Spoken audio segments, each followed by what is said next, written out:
naftanyan diina Oromooti. Kaleessas diina Oromooti. Har'allee diina Oromooti. Gara fuulduraattis diina Oromooti. Akka wallaalummaa yaada Hacaaluu Hundeessaa.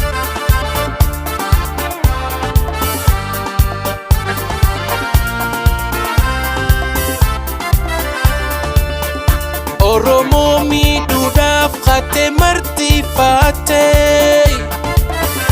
ilmaan abbaa takkoo duuda garaa goote osoo deemtuu hiikatti martoon deemaa hidhatte qaanyotee deebitaa sabliina haa goggate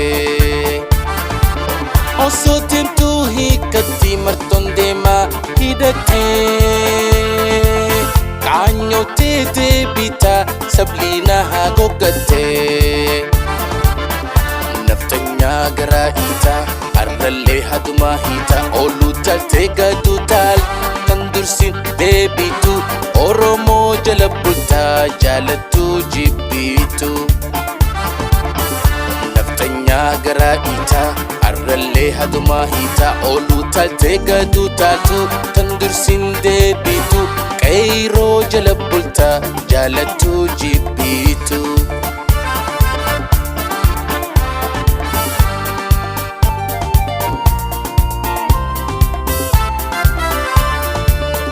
Diina keenya tahuu laalessi agarree wilinuu fi ati hantuuta durree sanjaadhaan qonnee qawween dongorree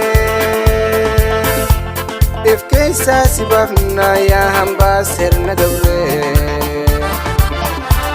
sanjaadhaan qonnee qawween dongorree if keessaa si baafnaa yaa hambaa sirna dabree naftanyaa garaa hiitaa har'allee hadumaa hiitaa ooluu taaltee gaduu taal tan dursiin deebitu wooboo jala bultaa jaalattuu jibbitu naftanyaa garaa hiitaa har'allee hadumaa hiitaa ooluu taatee gaduu taaltu tan dursiin deebitu abaa'oo jala bultaa jaalattuu jibbitu.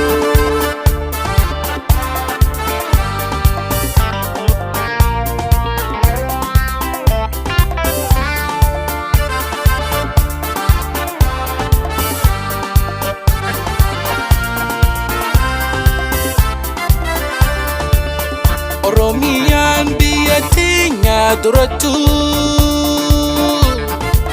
barreeffamtee jirti seenaarrattu kutaa hudhaa takko xiqqolleen irrattu lubbuun ni eeggannaa diinaan hin deeggaramtu kutaa hudhaa takko xiqqolleen irrattu lubbuun ni eeggannaa diinaan hin deeggaramtu naftanyaa garaa hiitaa har'allee hadumaa hiitaa ooluu taaltee gaduu taaltu tan dursi deebitu Oromoo jala bultaa jaalattuu jibbitu naftanyaa garaa hiitaa har'allee hadumaa hiitaa ooluu taaltee gaduu taaltu tan dursi deebitu qeyroo jala bultaa jaalattuu jibbitu.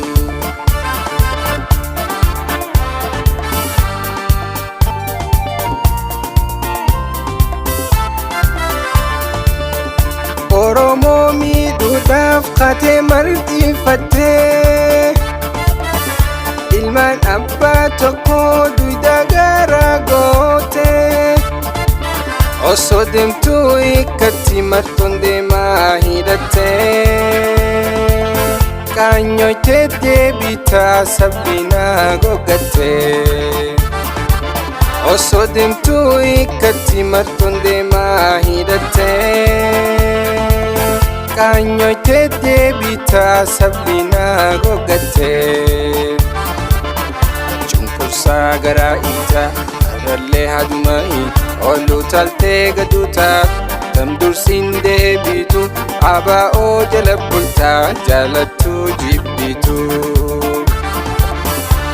tanyaa garaa iitaa har'allee hadumayi olluu taaltee gaduu taal kan dursiin deebitu Oromoo jala bultaa jaalattuu jibbitu. Tanyan diina Oromooti kaleessas diina Oromooti har'allee diina Oromooti gara fuulduraattis diina Oromooti akka wallaalummaa yaada Hacaaluu Hundeessaatti.